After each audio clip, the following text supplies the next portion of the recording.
This year has been very different from what we all expected.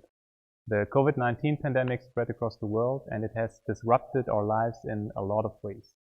In Thailand, the first case of COVID-19 was detected on the 13th of January. And as the number of cases increased, a nationwide lockdown was imposed to ensure social distancing. The lockdown brought about the closure of many public institutions, businesses and entertainment venues, as well as restrictions on international and domestic travel. Fortunately, it proved very successful in containing the spread of the pandemic in Thailand. It was gradually phased out and the lockdown officially ended on the 1st of July. Now, clearly the impact of the pandemic has gone beyond public health.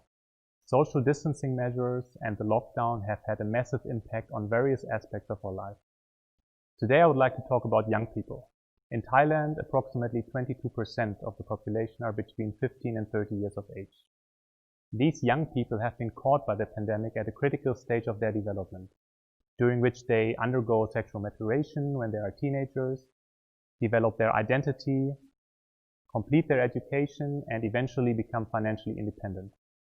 It's important to understand how the pandemic has affected young people's life and whether they have been able to successfully cope with the new situation.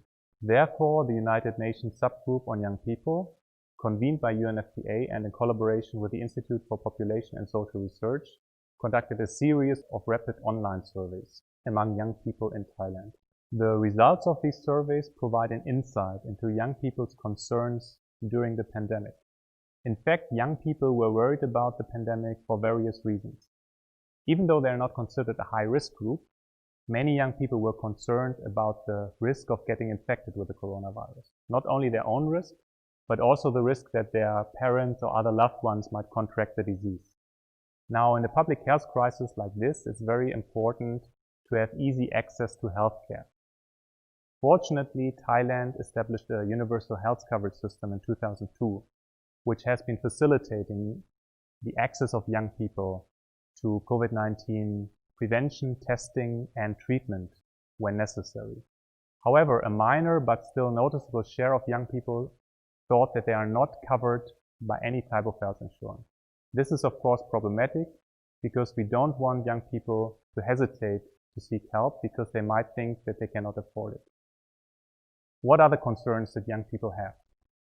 Beyond the direct risk of infection, many young people told us that they were concerned about the impact of the COVID-19 crisis on their education. During the lockdown, access to schools, colleges and universities was limited, making it very challenging for students to continue learning and preparing for their future careers. Because of that, education changed dramatically at that time with the rise of online learning, whereby students and teachers interacted with each other remotely and on digital platforms. However, not all young people were prepared to engage in online learning. Results of our study show that many young people in Thailand who belong to ethnic minorities were limited by slow internet connections in their communities or did not have a personal computer in their household.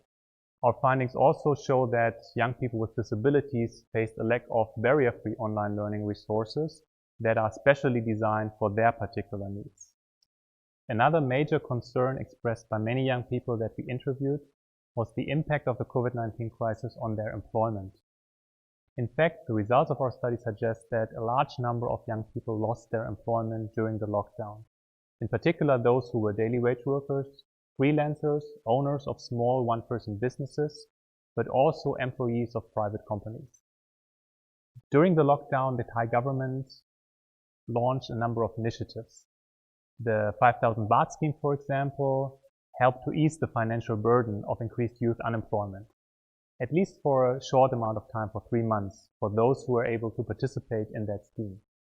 And the good news is that among the general youth population, the vast majority of those who had lost their job have been hired again or found a new job since the lifting of the lockdown restrictions.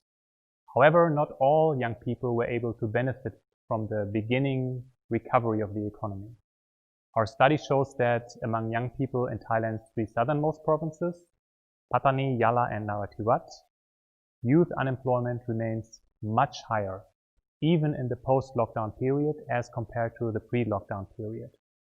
This is possibly, at least in part, due to the ongoing restrictions on international travel, given that labor migration to Malaysia is usually a popular way of generating income in that region.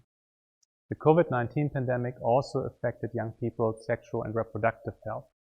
Despite social distancing measures, many young people told us that they continue to have sexual relationships. And because of that, they continue to face risks such as unwanted pregnancy, sexually transmitted infections, and sexual violence. Usually the government, NGOs, and other institutions provide sexual and reproductive health services to young people to help them deal with these risks. However, many young people told us that due to the COVID-19 crisis, access to these services have become more difficult. This was reported to us both by young people who are heterosexual and those who are LGBT. There are further aspects of youth life that have been affected by the pandemic, such as young people's ability to socialize, their mental health, and their ability to practice their religion, to name just a few. And there are further vulnerable groups of young people, such as teenage mothers and young people who are stateless. I would like to encourage you to read our full report on youth and COVID-19 in Thailand. Looking forward, what can Thailand do to further improve its support to young people during these challenging times? Overall, the variety of problems faced by young people calls for a multidimensional response, which spans public health as well as education and social protection. Going forward, we need to ensure that all young people in Thailand have access to all the tools and services they need to reach their full potential, even in a difficult time like this. So let's make sure that universal health coverage is truly universal and that all young people have access to the healthcare they need during this major public health crisis. Let's provide full access to sexual and reproductive health services to young people, even in a time when COVID-19 prevention is the top public health priority. Let's enable all young people, including those who are disadvantaged for whatever reason, to participate in modern ways of learning when physical access to schools is limited. Let's give those who have not yet benefited from the beginning recovery of the economy the support they need. And let's just continue to listen to young people so that we can help them overcome any further problems they may face. Thank you.